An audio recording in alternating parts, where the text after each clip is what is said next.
Question number 2 solve करेंगे from exercise 5.1। क्या कह रहे हैं? Find the supplement of each of the following angles. आपको क्वेश्चन नंबर 1 की तरह यहां पे भी कुछ एंगल्स गिवन है और इस बार क्वेश्चन नंबर 2 में आपको सप्लीमेंट फाइंड आउट करना है इन एंगल्स का। 105 डिग्री का, 87 डिग्री का और 154 डिग्री का सप्लीमेंट एंगल फाइंड आउट करना है। कैसे फाइंड आउट करेंगे सप्लीमेंट एंगल? तो अगर आपको ये पता है कि सप्लीमेंट्री एंगल्स क्या होते हैं, व्हाट आर सप्लीमेंट्री एंगल्स, तो आप इजीली इन्हें सॉल्व कर सकते हैं। तो दो एंगल्स का सम जब 180 डिग्री के बराबर होगा तो आप कहेंगे कि वो एंगल्स कैसे एंगल्स हैं? सप्लीमेंट्री एंगल्स हैं। सम ऑफ टू एंगल्स, ठीक है, सम ऑफ टू एंगल्स जब वो 180 डिग्री के बराबर होगा तो ये कैसे एंगल्स हो जाएंगे?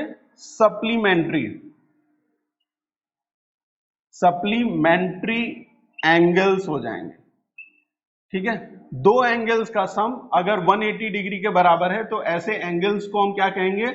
Supplementary angle. जैसे angle A plus angle B अगर ये बराबर है किसके? 180 डिग्रीज के, तो एंगल ए और एंगल बी ये दोनों कैसे हैं? सप्लीमेंट्री एंगल्स हैं। ठीक है, क्लियर है? बात समझ में आई? ठीक है, जैसे कॉम्प्लीमेंट्री एंगल्स में दो एंगल का सम 90 डिग्री के बराबर होता था, वैसे ही सप्लीमेंट्री एंगल्स में दो एंगल का सम 180 डिग्री के बराबर होगा।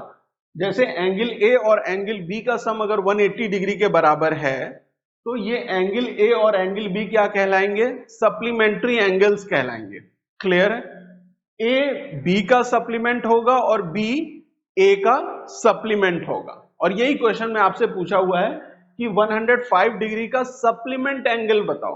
What is the supplement angle for 105 degree? तो ये दोनों एंगल्स, जो एंगल सप्लीमेंट है और ये 105 डिग्रीज, ये क्या होंगे?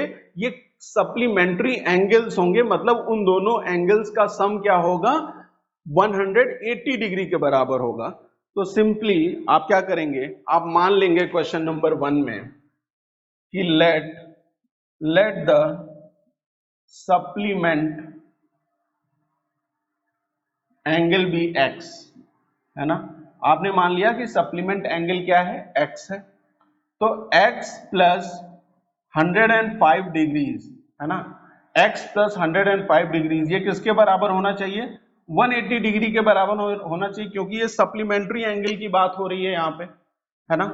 तो ये x इज इक्वल टू 180, ये 105 इधर जाएगा तो माइनस हो जाएगा 105, है ना? और इसको माइनस करेंगे तो क्या वैल्यू आ जाएगी? 75 डिग्रीज वैल्यू आएगी। x की वैल्यू क्या है? 75। तो इसका जो सप्लीमेंट्री एंगल होगा वो क्या होगा? 75 डिग्री का होगा। 105 का सप्लीमेंट्री एंगल कितने डिग्री का होगा? 75 डिग्री का। सिंपली 105 को माइनस कर दीजिए 180 में से, है ना?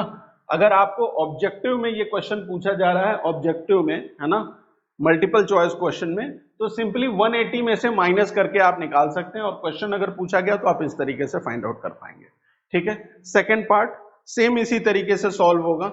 यहां पे भी आप क्या मान लेंगे कि जो सप्लीमेंट एंगल है, क्वेश्चन नंबर 2 का पार्ट 2, यहां पे भी आप मानेंगे कि let the supplement angle be x, है ना? मान लिया कि सप्लीमेंट एंगल क्या है? एक्स है। तो x plus 87 degrees is equal to 180 degrees, है ना? तो x will be equal to, ये इधर प्लस में है, राइट हैंड साइड जाएगा तो माइनस हो जाएगा 180 degree minus 87 degrees, that is equal to, minus करेंगे तो वैल्यू क्या आ जाएगी? 93 डिग्रीज। x की वैल्यू देखिए 180 में से अगर आप 83 माइनस करें तो यहाँ पे क्या आने वाली है वैल्यू? यहाँ से 1 बोरो कर लेंगे तो 10 माइनस 3 इज 7, सॉरी यहाँ पे 87 है ना, 10 माइनस 7 इज 3, यहाँ क्या बचा हुआ है? 7 बचा हुआ है। तो 17 में से 8 माइनस हुआ तो 9 बचेगा।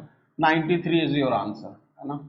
इसका 87 डिग्री का सप्लीमेंट्री एंगल है ना, या सप्लीमेंट क्या हो जाएगा, वो हो जाएगा 93 डिग्रीज। इसी तरीके से आप 154 का भी फाइंड आउट कर सकते हैं, है ना, 154 का। तो इस केस में भी क्या करेंगे, आप क्या कहेंगे, थर्ड पार्ट है, लेट कर लेंगे, let the supplement angle be x, मान लिया कि वो x डिग्रीज है, तो x plus 154 degrees is equal to 180 degree के बराबर होगा। Then x will be equal to 180 degree minus 154। ठीक है, अगर 150 होता तो यहाँ पे क्या आंसर आता है, 80 में से माइनस करने में, 180 में से अगर आप 150 माइनस करते तो 30 आंसर आता। यहाँ पे 54 है तो आंसर क्या आएगा, 26 डिग्रीज, है ना, ये सब चीजें डिग्रीज में। ठीक है, क्लियर है। तो जब 154 डिग्री का एंगल आपको गिवन है और इसका सप्लीमेंट फाइंड आउट करना है, तो सिंपली 180 में से माइनस करके आप इसका सप्लीमेंट फाइंड आउट कर सकते हैं। तो ये था क्वेश्चन नंबर 2, जहां पे हमने जो गिवन एंगल्स हैं उनका सप्लीमेंट फाइंड आउट किया। जो भी एंगल आपको गिवन होगा, अगर आपको उसका सप्लीमेंट फाइंड आउट करना है तो 180 में से माइनस कर देंगे। क्यों माइनस कर रहे हैं, क्योंकि सम ऑफ टू एंगल्स जब 180 डिग्री के बराबर होते हैं तो ऐसे एंगल्स को हम क्या कहते हैं, सप्लीमेंट्री एंगल्स कहते हैं। जैसे ए और बी 180 डिग्री के बराबर है इसका सम, तो ए बी का सप्लीमेंट है और ए बी ए का सप्लीमेंट एंगल है। क्लियर है। क्वेश्चन नंबर 2, मिलते हैं नेक्स्ट क्लास में। Thank you for watching.